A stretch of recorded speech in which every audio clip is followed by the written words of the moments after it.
Hello. I had received comments and questions from those who viewed my other video titled Measuring Gray and/or Color Intensity with ImageJ/FIJI 2021. The link for that other video is provided in the description below for this video. Here's our main issue though.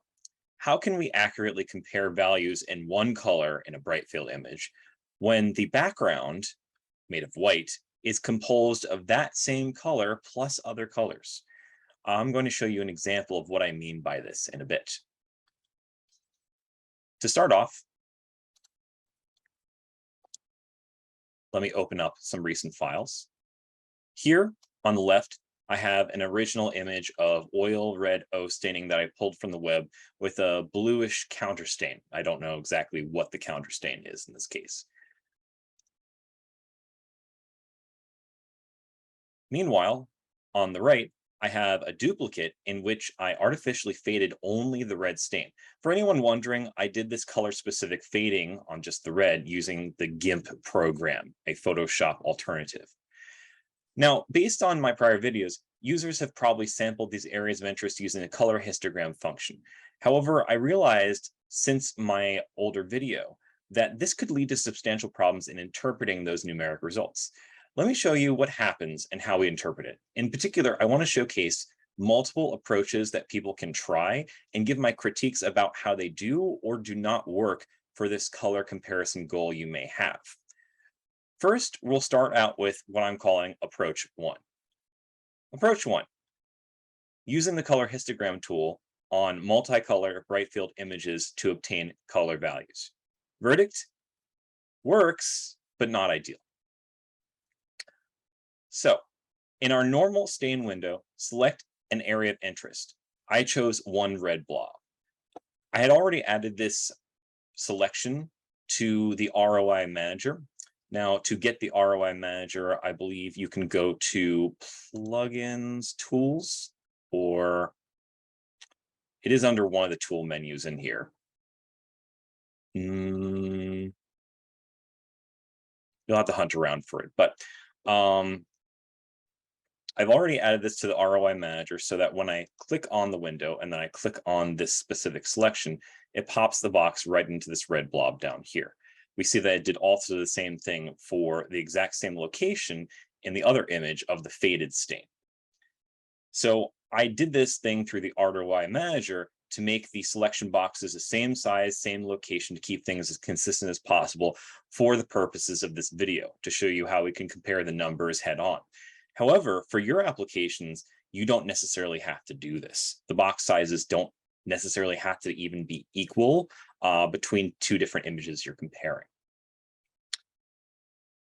So we'll start off with the normal stain. Select the normal stain image while being careful not to click on anything within the image that might alter the selection box that you've drawn, and go to Analyze, Color Histogram.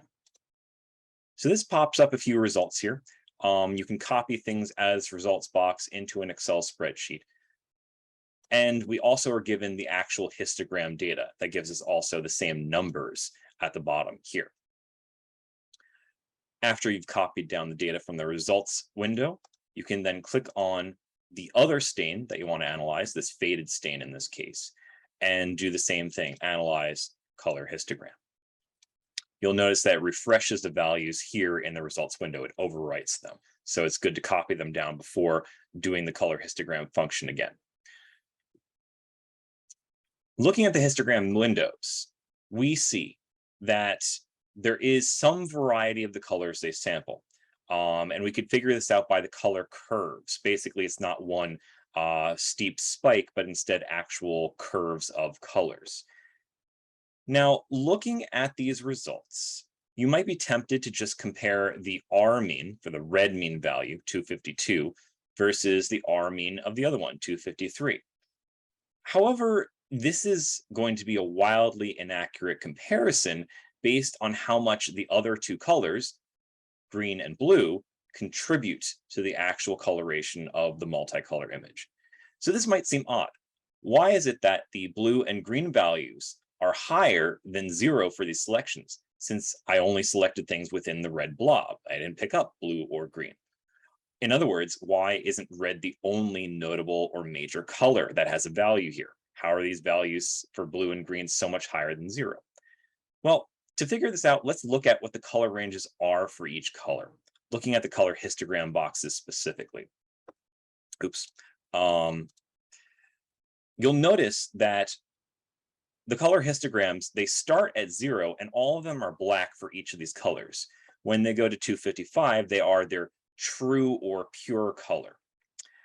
And the issue is that when we add all three of these colors together, when they're at their maximum, in other words, 255 is the purest red, 255 here is the purest green, 255 is the purest blue. When all those are added together, they create white. So in order to get white or any sort of intermediate colors, there has to be a combining or an addition of these colors in these different channels.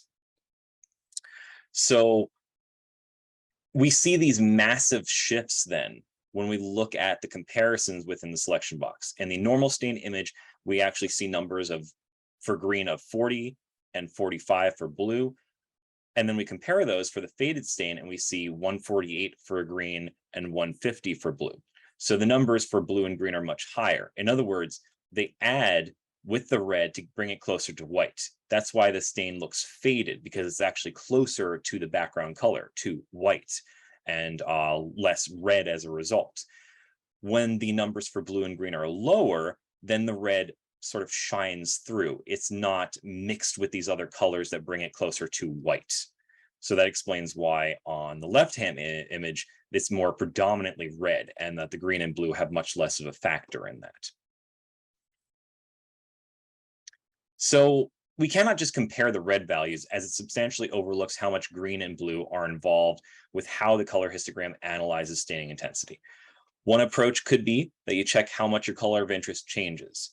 In that case, the color of interest is red and it changes minimally. Then you can compare the mean values for blue and green respectively. So in other words, comparing 40 versus 148 and 45 versus 150 here. Now, although this approach can work, it certainly makes the analysis non-intuitive. Also, this approach for just using the color histogram function on a multicolor image does not account for cases in which your stain may change color. For instance, a bad stain may not be faded like the red ones show here, but it actually may be a different color entirely, like let's say purple. In that case, it may be in your interest to compare all three values with the knowledge that they all combine into white when their levels are high enough collectively. All right, so that's approach one. Since this first approach might not work so well due to its complexity and complication, the next option we should consider is how we can measure isolated channels of the image. We can actually split the colors up and just try to use the same color histogram tool on the isolated color channels.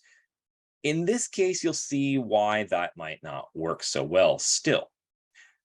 Approach two, applying color deconvolution and using the color histogram tool on the single color bright field images to obtain the color values.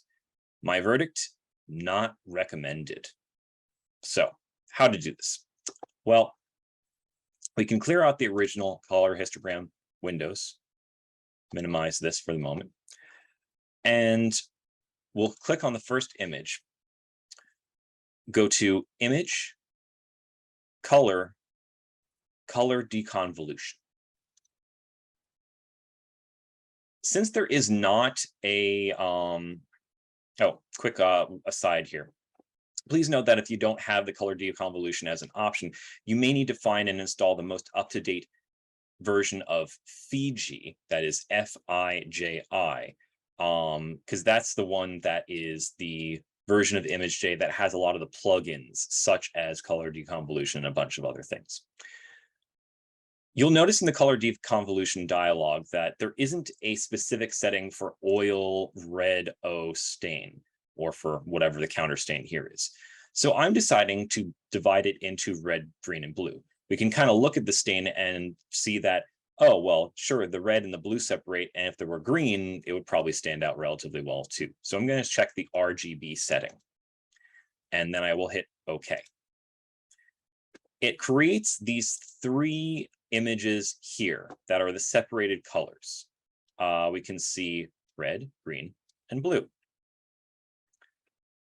For now, and for simplicity's sake, I'm going to close these other image panels.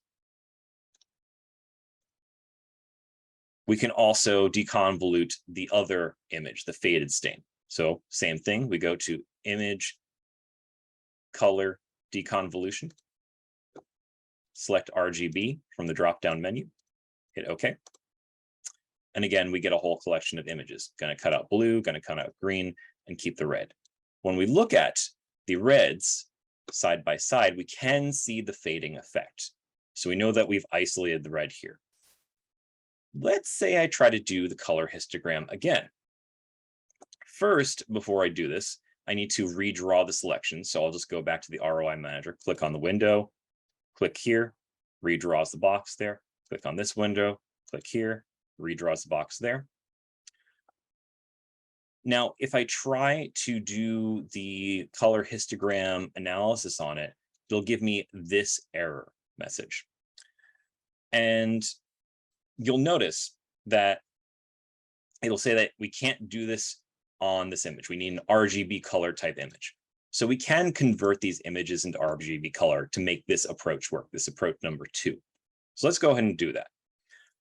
We can go to image type and change it from 8-bit to RGB color. So that has converted the image type. We do the same thing for the other red isolated channel, image type RGB color. Now we can click on these and again populate the color histogram. So let's go ahead and do that. So we have this here again. In the results window, you can copy over the data into an Excel spreadsheet. And then we do the same thing over here. Analyze color histogram for the faded stain. Looking at the red mean, we see that in both cases it's effectively at maximum. It says 254 here, 254 on the other one. That again seems not so intuitive because the red looks like it's changing because it's faded, but we have to remember it isn't the red value that's changing, but the other values that contribute bringing it to closer of a white color. So then how do we measure it? Well, we have the same problem that we did before. We have to look at the green and the blue values and measure the difference therein. So green versus green, blue versus blue, 89 versus 159 in these cases. All that said and done, these previous approaches may give the impression that the color histogram tool somehow overcomplicates your analysis. And indeed, I believe it does. So we can try a different tool instead. We can just use the simple measure tool. So let me go ahead and set that up real quick.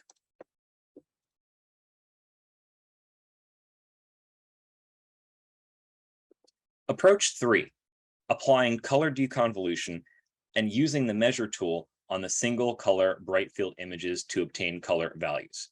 My verdict, good, use this. The setup is the same as the last approach. We will apply color deconvolution to these multicolor images in the same way we did before. So color histogram, sorry, color deconvolution, image, color deconvolution, select RGB. In this specific case, we can get rid of the green and blue channels for now. And we will do the same thing with the faded stain. Click, and now we just have the red left behind. We will draw our selection boxes using the ROI manager again. Now click on the first red window and go to Analyze Measure. You'll notice that the shortcut is also Control-M if you want to do this more quickly. So I'll hit Analyze Measure. We're going to click Don't Save to get rid of the previous stuff. And now we have our first entry. We have a lot of data here. The most important value that we're looking for is the mean value here. And so that's the mean value from 0 to 255. Then we click on the second image and we use the measure function for that as well. We'll then look at the results window. you'll notice that the mean intensity for the stronger or normal stain is actually less. This may seem counterintuitive, but remember, in bright field imaging, and especially in these single color 8-bit images, a higher value can mean closer to white. This might seem a bit confusing considering what we were just looking at before, though. What does 0 correspond to then? Well, the images that the color deconvolution function produces are 8-bit color images. What this means is that there is the true or pure version of the color that exists at the value of 0, and then values going up toward 255 become increasingly white. In this case, there is no black color. Black is replaced by the specific color of interest, again, red in this case. Referring again to the results window, these are isolated values you can use to determine the intensity of your particular stain in one color at a time. So the values we'll be comparing in this case are 21 and 120. The rest of the data just has to do with either the minimum or maximum color values within the selection box or the dimensions of the selection box that you've acquired. So that approach seemed to work pretty well. The numbers seem pretty distinct. That matches up with how visually distinct they are. And the approach seems to work in a relatively straightforward manner, hence why I recommended this approach number 3. However, some might argue that color deconvolution makes some calculations and estimates in order to split up the colors into separate images, and thus it may have some errors in how it creates those single color images. There is another option for isolating color channels that is more often used on images acquired via fluorescence microscopy. That is the split channels function. However, let me show you why that doesn't work.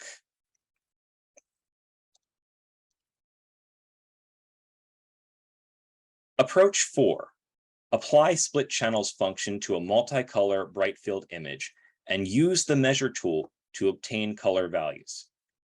Verdict: works, but not ideal.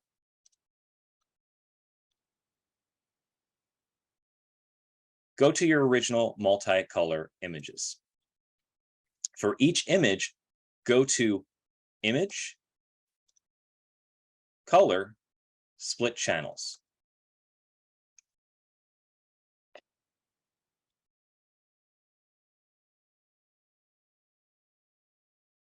Each of the resulting images are in 8-bit grayscale mode. They are also helpfully titled with their primary color, red, green, and blue. So we see red, green, and blue. Example 1 corresponds to the normal stain. Example 2 corresponds to the faded stain in this particular case. But now that I have the color channels as images, I'm going to show you a glaring issue with that. The issue here that you should note is that there's actually a little difference between the red channels for the normal and faded stains.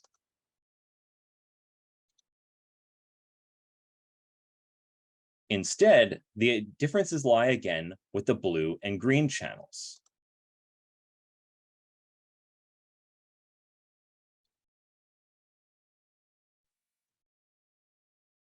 Here we have green compared. They look very different where the blobs are.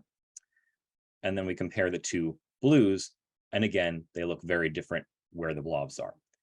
Now, you could still measure the differences in those blue and green channels in those particular locations just using the Analyze Measure tool. But again, it does seem counterintuitive. In general, though, I only find the split channel function to be useful for multi-channel fluorescence images rather than bright field images. So I would say this approach number 4 doesn't seem to be all that helpful. And we'll see that when I did go through the trouble of doing it, as I'll show you the data, the results end up coming out being basically identical to approach number 1, where we didn't have to do any sort of channel splitting in the beginning. But maybe there's still something we can do with those separate channels to force the fading effect into just one image rather than split across 2. Approach number 5. Apply split channels function to a multicolor bright field image. Use the image calculator function to isolate effects to one image, and use the measure tool on the resulting image to obtain color values. My verdict: It works, but it's complicated. Let's go back to the original multicolor images.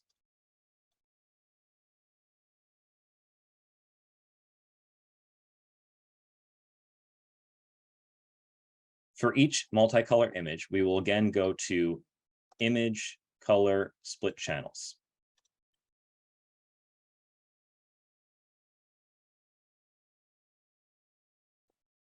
We again get these three 8-bit grayscale mode images of the red, green, and blue channels.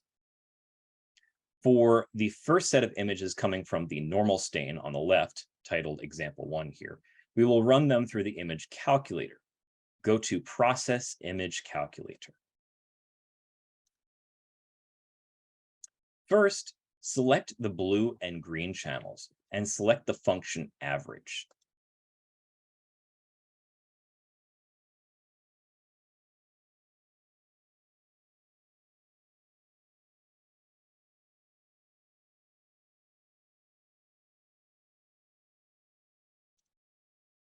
This will create a new picture with result at the beginning of its title. And this is the average of the blue and green channels. Despite the ending of it saying blue, this is the average created by that. You will then subtract this particular image from the corresponding red channel. So we go back to Process Image Calculator, select the red channel in the first box. The operation should be subtract, and select the result image in the remaining box. Hit OK. This produces another new image. So we will repeat this process all over again for the second set of images, example 2, coming from the faded stain.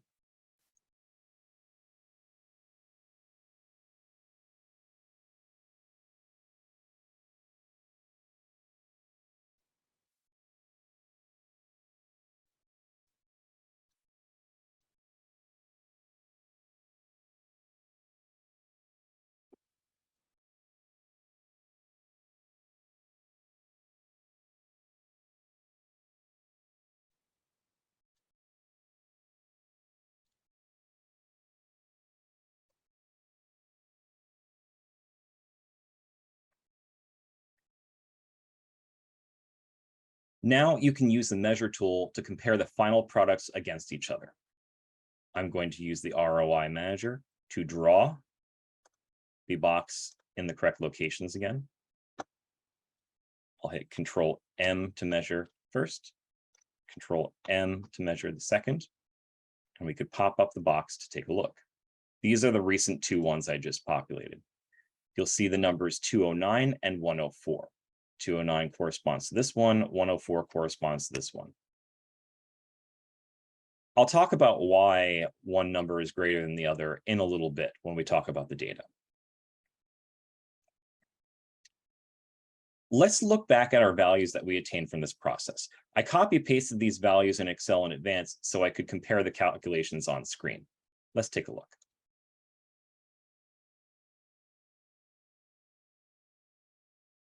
For approach number 1, where we used color histogram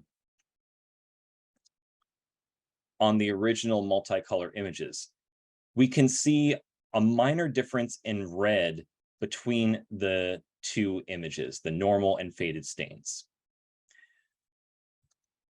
And we see also very similar magnitudes of differences between the greens of the two stains and the blues of the two stains.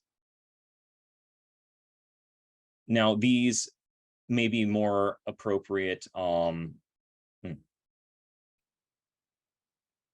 also determined the averages of the differences between the blue and green stains. So I basically took the numbers here and then figured out their average.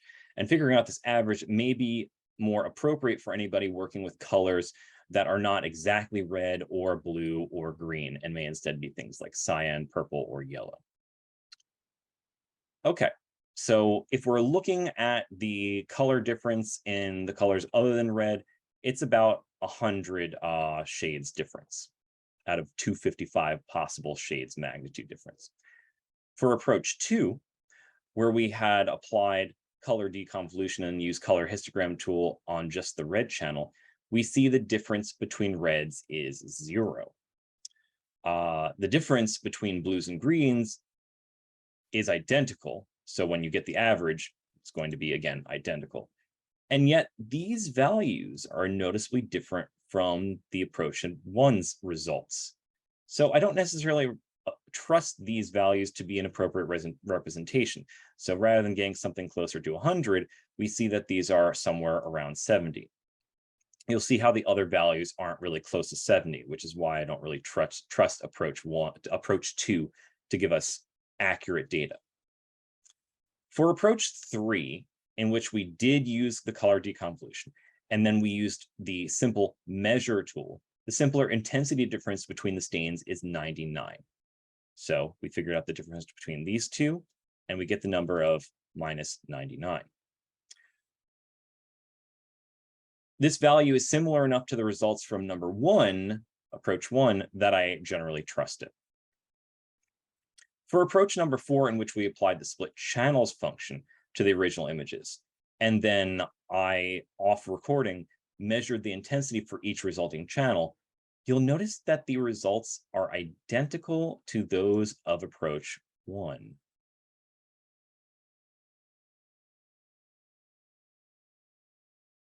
And that is because the color histogram tool measures the raw intensities of red, green, and blue after isolating them as channels.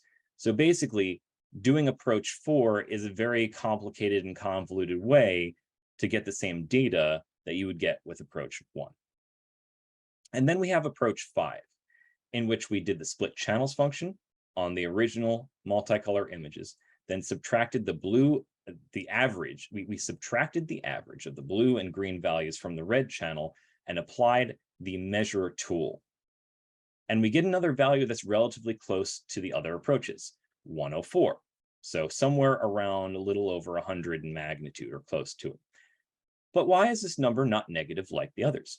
Well, the image subtraction process actually inverted the color range, making it go positive rather than negative. Regardless, the absolute magnitude is probably the more interesting number that you're caring about, much less the sign. All of the above considered, which approach should you use? If your stain can easily be separated into red, green, and blue, I think that approach number 3 or potentially approach number 5 make the most sense. You could still use approaches 1 and 4, but you'd have to average the effects of the channels that are counterintuitively not the color that you're interested in. But what if your stain is not an easy red, green, blue split? Let's look at another example briefly. I found an image online that used a combination of Nissl staining and DAB staining on brain tissue. The Nissl stain, although not always, can sometimes take on a purple color, depending how it is used, and the DAB stain is typically an amber brown color. These are not strictly red, green, or blue. They are colors that are in between these primary constituents. Let's set up for that.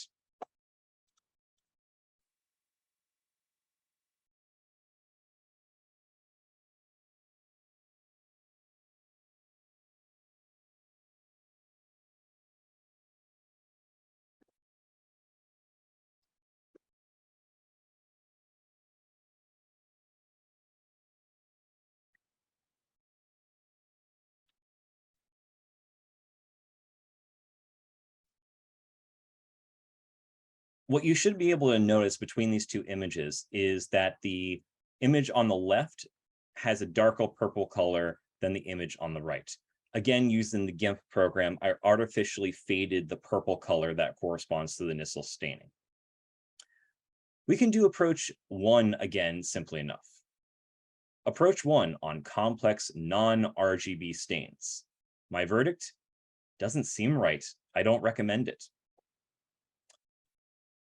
To show you why it doesn't work so well, first select an area of interest in your first image.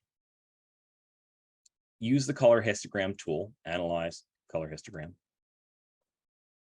copy the values that it gives you into Excel, and then do the same for the second image.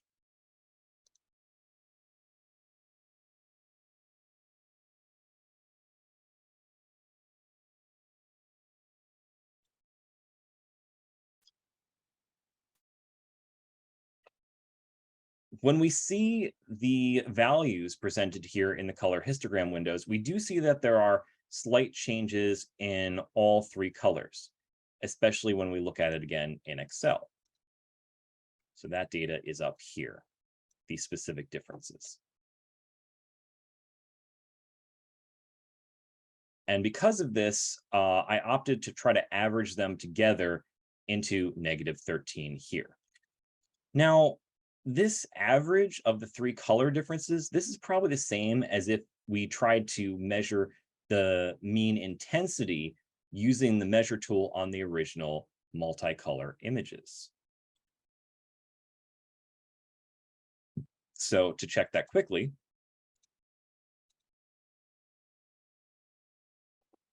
take those two same images with their selections and use the measure function on both.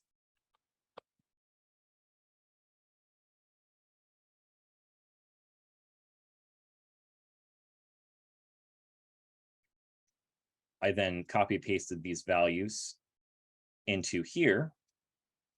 And in particular, we are focused here on these mean values. And we again get the result of roughly -13. We can see that after plugging it into Excel, that the value is nearly the same, meaning that we didn't necessarily need to use a color histogram if we just want to figure out what the average intensity difference was. Though that doesn't really tell us much about coloration at that point. Based on the issues that we saw with approach 2 before, I'm going to skip approach 2 for this specific set of images. Approach 2 on complex non-RGB stains. Verdict, not recommended. Now, applying approach 3 instead gets a bit tricky, but I believe this approach is still the most effective option. If there is not already a setting for your type of stain in the color deconvolution menu, you will have to generate your own setting. So let me show you how to do that. Approach 3 on complex non-RGB stains. Verdict, use this.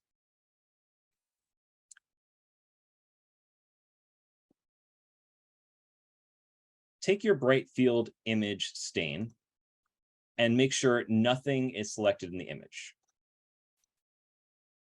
Go to the color deconvolution tool.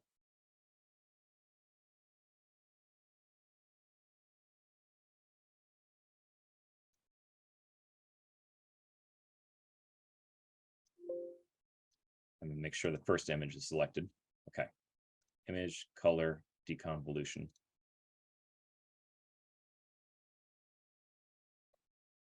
Select the From ROI setting towards the bottom. This setting will ask you to decide on the 3 main colors to split your image into. Even if there are only 2 main colors that you care about, you can still use this tool. When you do the From ROI option, a dialog box will appear. Click OK, and then draw a selection around the most typical or ideal stain for that color. For this Nissl stain, I will draw a box around a cluster of purple blobs.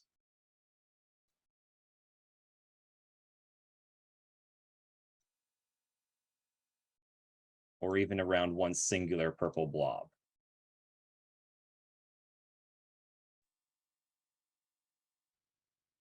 To end selection, right-click.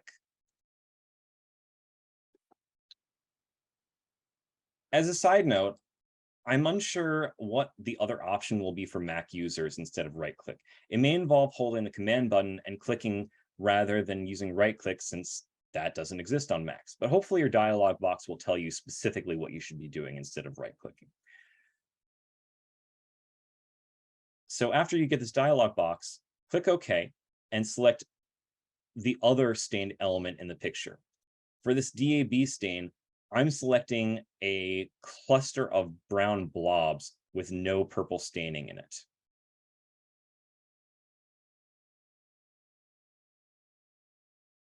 and then right-clicking to end the selection. If you don't have a third color stain after hitting OK for this color 3 dialog box, you can just not select anything and right-click anywhere on the image. So rather than selecting any sort of thing, if we don't have a third color of interest, I just right-click here, and it automatically pops out the images. So these are the color deconvolutions. You'll notice that it gives you the specific colors that it decided to split. We see purple, we see sort of amber brown, and we see blue. And these are appropriately split in these channel images. So the tool will do the deconvolution, but more importantly, it will also supply us with the exact color values we can then save and reuse for later. Although you can't directly copy from here, you can at least manually read out the numbers and copy them into Excel. If the font is too small to see, you can magnify this color value window here by using the mouse wheel to scroll up, or holding Control and using the mouse wheel, using the touchpad scroll function, or the Control+ keys to zoom it in and out. Outside of this recording, I manually copied over the R, G, and B values for each of these key colors used in the first image's deconvolution. Although we don't really care about the blue colors values, we still need to keep them and use them for when we do the next step. So you'll want to copy down each of these. Purple color consists of this number for red, this number for green, and this number for blue. Amber color consists for this number red, this number green, this number blue. Blue color consists of this number red, this number green, this number blue. Now you can do color deconvolution for your second image. But instead, you're going to use the values that you just obtained. So we can either type these in manually, or we can copy paste them from Excel. So I'm going to type them in manually since we have them right here. Although I'll just sort of truncate them for simplicity. We go to Image Color Deconvolution. This time we will select User Values. A new dialog box will pop up. So I'm just going to type in 0.43, 0.765, 0.479. Next one, 0.1336, 0.3792, 0.9156, and then 0.86397. 0.50354, and 0.001. And we will hit OK. Oops, had the wrong thing selected. It selected the color deconvolution box itself. So let's make sure to click on the correct window, do that one again. Hopefully it saved the values. User defined.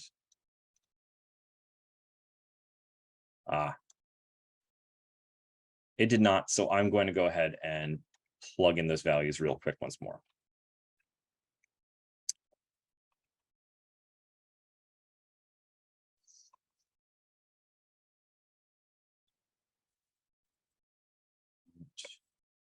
Here, point.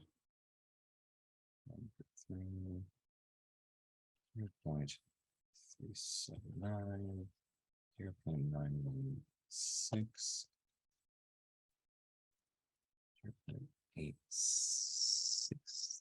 0.864, 0.503, 0.001. Okay, there we go. Now we can visually compare the resulting color value channels split from the image. Let's finish up by selecting the areas of interest in each image and running the measure tool as we did before. That's the measure tool, not the color histogram tool. Specifically, I'm going to pick out the purple images here.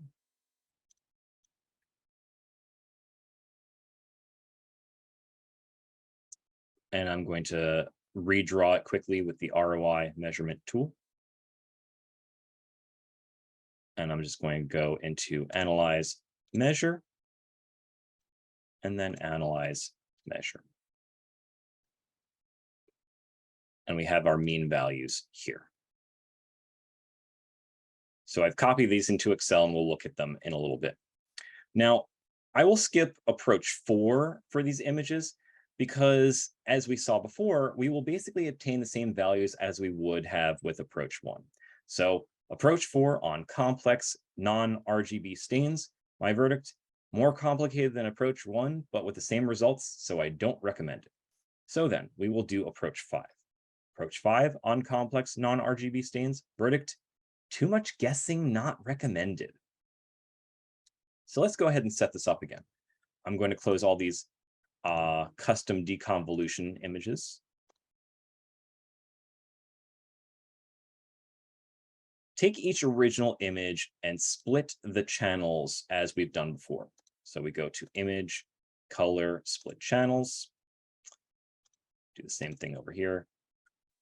Image, Color, Split Channels. And we decluster them a bit so it doesn't get too confusing.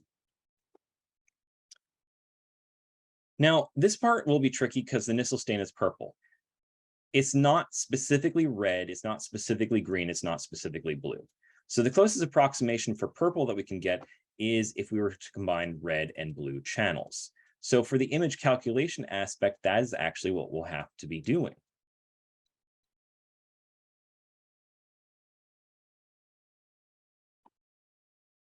So I will do that with the first set of images here. Process, image calculator. We will take the very first image. Function is average. And then blue for the second image. It will create a new image over here. And from the resulting image, use that calculator again to subtract the green channel from this. So we go into Process, Image Calculator. We take Result Image. Function is Subtract. And then we select Example 1, green. And we hit OK. So this is the final product we're interested in. We'll then do it all over again with a second set of images for the faded stain.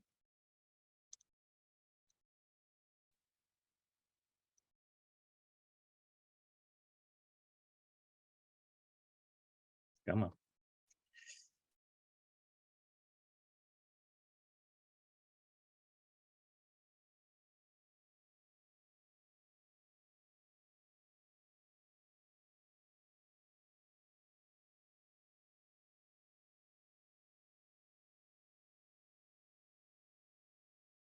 Okay, so now we have these final resulting images side by side. We can definitely see the difference between one being more dim than the other. In these final resulting images, redraw your selections and use the measure tool accordingly.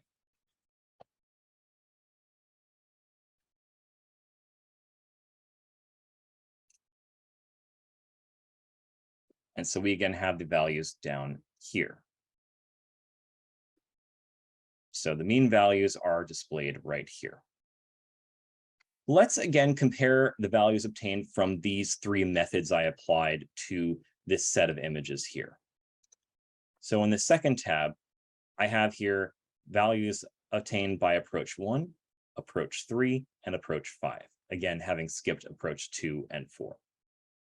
For approach 1, we see that the average intensity difference of the selected areas in the multicolor images is rather small in the scope of a 255 color range. We basically only see a difference of 13 shades out of 255 possible. Meanwhile, the color difference is rather striking. It doesn't look quite that subtle. So this seems like a lowball estimate to me. For approach 3, where we use custom color deconvolution approach, the intensity value that we were given, or the difference of the intensity values, is 29. That seems a bit more believable because there is a notable difference, is 30 shades difference in the level of purple. And then for approach 5, when we use the channel splitting and then image calculations, we obtained an intensity difference of 9, which, based on what I mentioned earlier, again, seems far too small. Okay, so if you are using a stain that is not easily split into red, green, and blue, I strongly recommend going with approach number 3, in which you determine your own values for color deconvolution with an example ideal stain image, and then use those values to deconvolute other images with the user values setting. Then apply the measure function on the channel of interest within your selected region of interest in order to get the most accurate color values. The other approaches that we've tried just can't grapple with these types of stains appropriately, and thus are liable to give you misleading information. I would say that the other approaches are not entirely inaccurate, but they definitely give less precise information than approach number 3. Regardless of which approaches you use, it's important, I would say even extremely important, that you remain consistent in using just that approach throughout your whole experiment. You do not want to be changing your approaches because that will change your values dramatically as far as what we've seen. There's a steep difference between, let's say, values like 13 versus 30, or worse yet with the oil red examples, something like 106 versus 70. That's a steep difference.